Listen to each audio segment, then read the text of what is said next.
우리 옆에 있는 분들과 함께 인사 나누실까요? 하늘 복 많이 받으세요. 하늘 복 많이 받으세요. 세상 복이 아니라 하나님 복 많이 받는 우리 성도님들 인생 되기를 예수님의 이름으로 축복합니다. 우리가 지금 사순절기를 보내고 있습니다. 그리고 새벽 기도의 시간에 성경 통독을 하고 있습니다. 특별히 이번 주 중에는 시편 통독을 마쳤습니다. 그리고 새롭게 전도서 통독 중에 있습니다. 시편을 통독하면서 시편 기자가 하나님께 질문을 하는 그런 장면이 있습니다. 하나님, 왜 선한 사람이 고통을 당합니까? 하나님, 왜 정직한 사람이, 왜 의로운 자가 어려움을 당합니까? 그렇게 질문을 던집니다. 그런데 이런 질문은요, 시편 기자뿐만 아니라 우리도 마찬가지로 기도 시간에 또 일상에서 하나님께 던지고 있는 상황입니다. 우리 성도의 인생이 믿음으로 인하여서 평안하고 평탄하면 얼마나 좋겠습니까? 하지만 때로는 생각하지 못한 일들, 또 뜻하지 않게 갑자기 찾아오는 그런 어려운 사건들이 우리를 잡아먹으려고 달려들 때가 있습니다. 예를 들어서 이별이 있고요, 상실, 어떤 시험, 배신, 질병, 이런 것들은요 예고 없이 찾아오게 됩니다. 뭔가 열심히 기도했지만 계획대로 되지 않는 그런 일들도 있습니다. 열심히 기도했습니다. 그런데 기대했던 응답과는 다른 응답을 받기도 합니다. 그럴 때 우리는 하나님께 질문을 던집니다. 하나님, 왜 이런 일을 겪게 하십니까? 더 나아가서 하나님, 도대체 저한테 왜 그러세요? 하면서 원망을 던지기도 합니다. 그런데 여러분 이렇게 하나님께 질문을 던졌을 때, 또 때로는 원망을 던졌을 때, 이 질문이나 원망에 대해서 하나님이 대답을 하신 적이 혹시 있으신가요?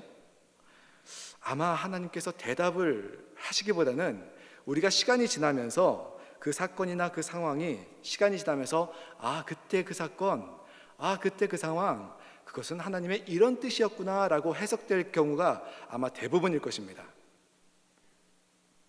그리고 어쩌면 아직도 하나님께서 대답하지 않으신, 우리가 아직도 대답을 듣지 못한 그런 질문도 갖고 계신 분들 계실 겁니다.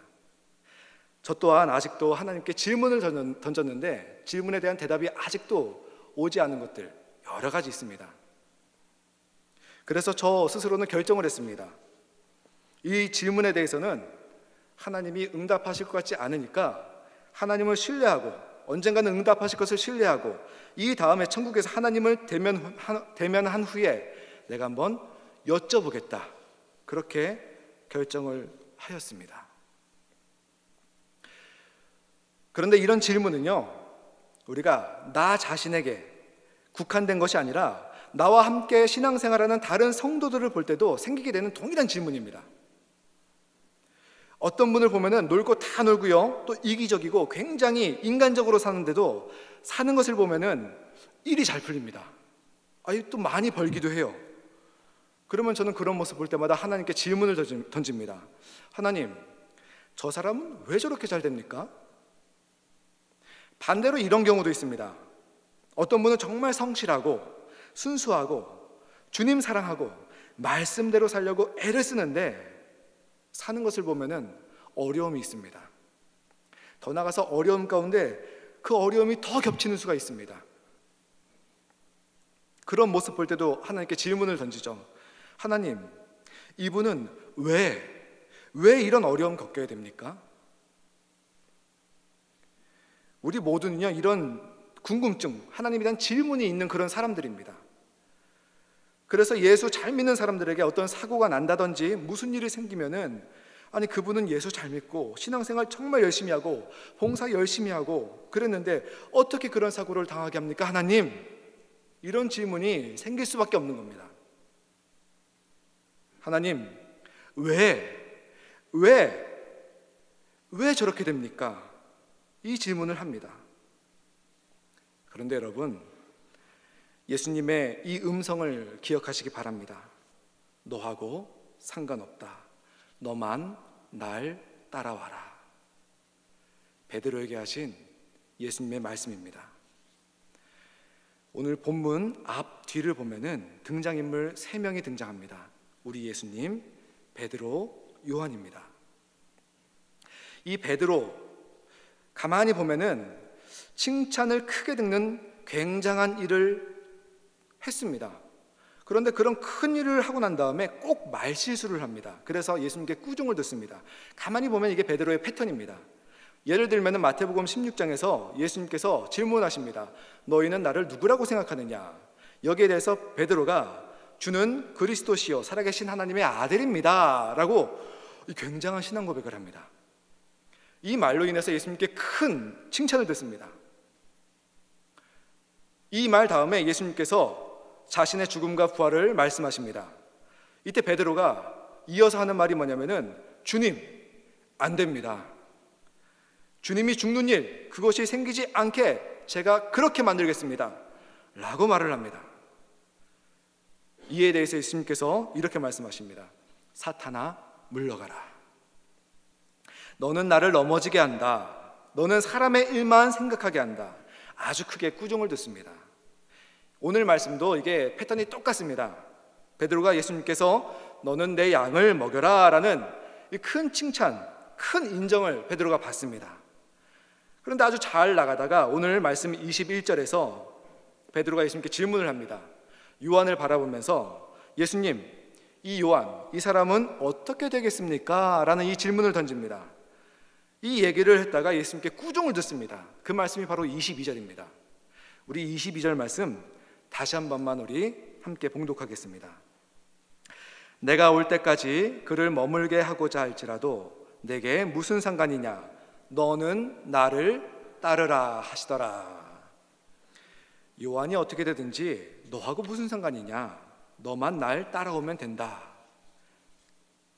우리가 이것을 알아야 됩니다. 우리 성도는요, 예수님을 영접하여서 하나님의 자녀가 되는 그 순간부터 하나님께서 훈련을 시작하십니다. 어떻게 해서든지 하나님은 우리를 예수 닮는 사람이 되게 하시려고, 또 무엇보다 하나님 나라 천국에서 가장 큰 상 받는 사람 만들기 위해서 우리를 훈련시키십니다. 그런데 하나님은 사람을 훈련하는 도구로서 두 가지를 사용하십니다. 하나는 축복입니다. 그리고 또 다른 하나는 고난입니다. 하나님께서 왜 우리에게 축복을 훈련의 도구로 쓰시느냐? 우리가 하나님께 기도라든가 이런 것을 통해서 축복의 경험, 이것을 받는다면은 하나님의 풍성함, 또 기쁨, 하나님의 사랑을 누릴 수 있습니다. 만약에 축복의 경험이 없으면요, 하나님에 대한 믿음이 처음 시작이 되지가 않습니다. 또한 하나님의 축복의 경험이 없으면은 우리가 소망을 가질 수가 없습니다. 우리가 하나님의 축복의 성품을 알고 그것을 붙잡을 때, 아, 하나님은 이런 풍성한 분이시구나, 하나님을 믿음으로써 내가 이런 사람이 될 수 있구나, 믿음과 소망을 붙잡을 수 있습니다. 그래서 하나님께서는 믿음과 소망을 우리에게 심어주기 위해서 처음에는 사용하시는 것이 축복이십니다. 축복입니다. 그런데 우리의 믿음과 소망이 성장하고 그 다음에 성숙하기 위해서는 이 축복만으로는 안 됩니다. 그 다음에 하나님께서 사용하시는 것이 무엇이냐면 바로 고난입니다. 고난. 우리는 고난을 통해서 겸손한 사람이 되고, 우리는 고난을 통해서 남의 아픔을 이해하는 사람이 되고, 우리는 고난을 통해서 자비함을 배우는 그런 사람이 됩니다. 우리는 고난을 통해서 나를 향하신 하나님의 사랑을 경험하게 됩니다. 그래서 하나님께서는 우리를 인도하시고 훈련하실 때 이 축복과 고난을 잘 버무려서, 잘 섞어서 사용하십니다. 이때 축복, 고난, 이 비율이 얼마인지는, 어떻게 버무릴지는 하나님이 결정하시는 일입니다. 그래서 하나님은 성도 하나하나마다, 사람 하나하나마다 사용하는 축복의 양과 고난의 양이 다릅니다. 내면이 강하신 분들에게는 하나님께서는 좀 고난을 많이 사용하시는 것 같습니다. 약하신 분들에게는 하나님이 사랑을 많이 쓰시는 것 같습니다. 초신자분들에게는 축복을 좀 많이 경험케 하시고요, 성장이 필요하신 분들에게는 축복보다는 고난의 양이 조금 더 많은 것 같습니다. 이 비율은 우리가 상관할 수가 없습니다. 하나님께서 하시는 그런 일이십니다. 그래서 하나님께서는 여러분을 향해서 또 저를 향해서 각각 다른 비율로 축복과 고난을 섞어가면서 사용하시면서 우리의 신앙 인생을, 우리의 인생 여정을 한 걸음 한 걸음 인도하시는 겁니다.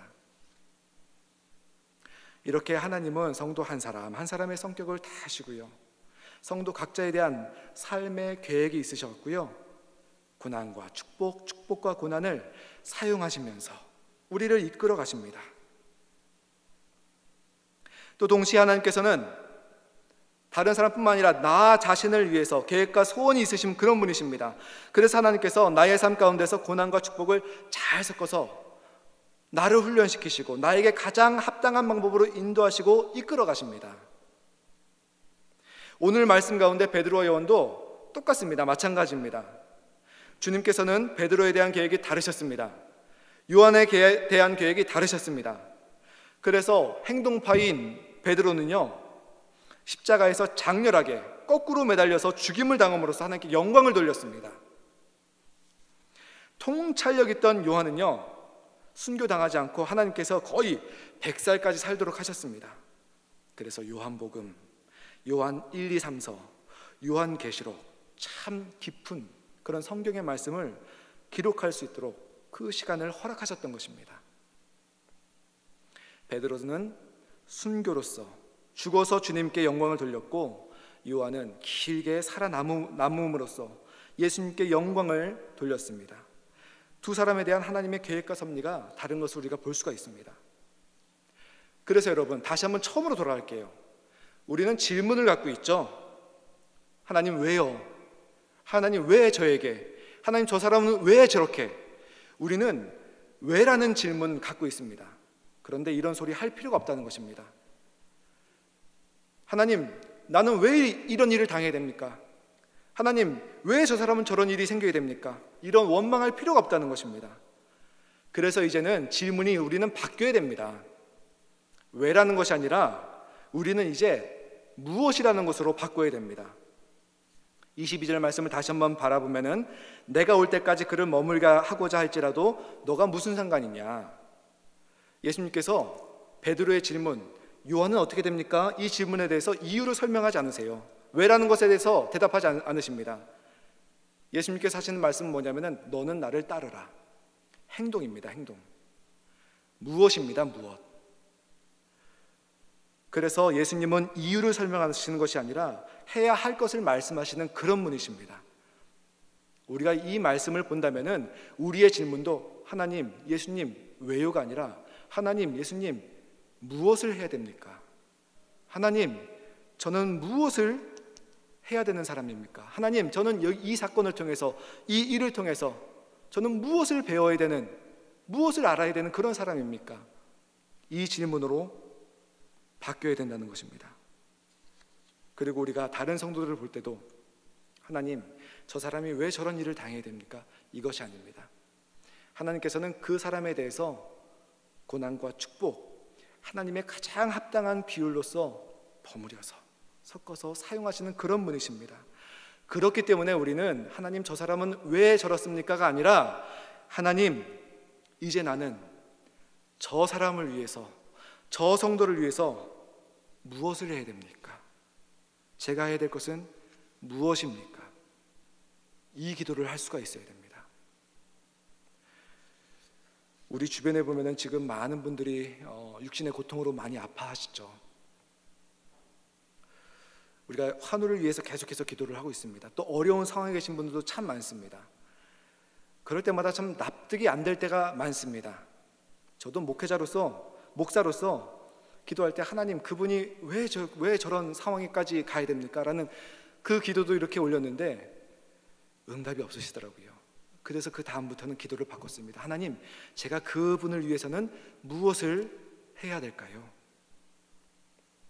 기본적으로 우리는 타인을 위해서 기도를 할 수가 있습니다.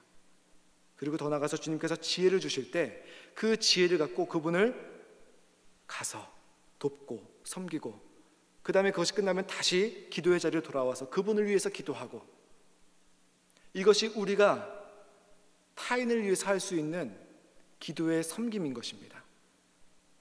그래서 하나님, 왜요? 왜라는 질문이 아니라 무엇이라는 기도로서 우리는 나가야 되는 것입니다.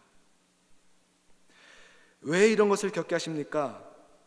제자리에서 빙빙 도는 그런 질문을 던지기보다는 우리 인생길의 인도자가 주님이시라는 것을 우리가 믿는다면은 성도 개개인에게 이 사건, 이 상황을 통해서 뭔가 주시려는 하나님의 계획, 또 뭔가를 주시기 전에 그것을 감당할 수 있는 역량을 키우려고 하나님의 그런 섭리 의도 있지 않겠습니까?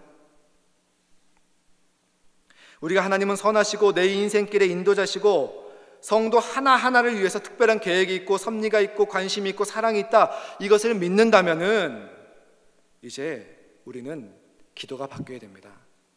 하나님, 제가 무엇을 하길 원하십니까? 하나님, 제가 무엇을 배우기 원하십니까? 하나님, 제가 저분을 위해서 무엇을 하기를 원하십니까? 말씀을 준비하는데 마지막에 전에 우리 담임 목사님이 설교하셨던 것 중에 구약 성경에 믿음이라는 단어, 구약 성경에는 믿음이라는 단어가 잘 나오지 않는데, 그러나 믿음이라는 단어의 원어가 에무나라는 단어였습니다. 그래서 구약 성경에 에무나라는 단어가, 믿음이라는 단어가 몇 군데 쓰였다라는 그런 말씀을 하셨던 그 설교 혹시 기억하시나요, 여러분? 근데 그 에무나라는 것이 구약 성경에서 믿음으로 번역되지 않고 번역되기를 견디다, 버티다, 이렇게 번역이 되었다고 했습니다. 믿음이라는 것은 내 있는 자리에서, 내가 직면한 사건에서, 상황에서 버티고 견디는 것입니다. 근데 견디고 버티기 위해서는 우리가 무엇이 필요하느냐? 내가 무엇을 해야 할지 안다면은 어려움 중에서도 버틸 수 있습니다. 견딜 수 있습니다. 그래서 여러분, 우리가 예수님의 사람이고 하나님을 믿는 사람이라면은 하나님, 왜 이런 것을 저에게 주셨습니까? 왜라는 질문보다는 하나님, 지금 제가 이 상황, 이 사건, 이 자리에서 무엇을 하기 원하십니까? 이 기도로 들어갈 때 우리는 믿음을 지킬 수 있고, 그다음에 내가 행동하는 신앙인으로서 살아갈 수가 있습니다. 이것을 확인하고 따라갈 때 성도 한 사람 한 사람을 향한 풍성한 하나님의 계획이 하나하나 이루어질 것을 믿습니다. 하나님의 뜻에 순종해서 우리가 하나님 앞에 섰을 때에 정말 하나님께 칭찬 많이 듣고 우리의 믿음 잘 지키고 상금 많이 받을 수 있는 우리 종교교회 성도님들 되시기를 예수님의 이름으로 축원합니다.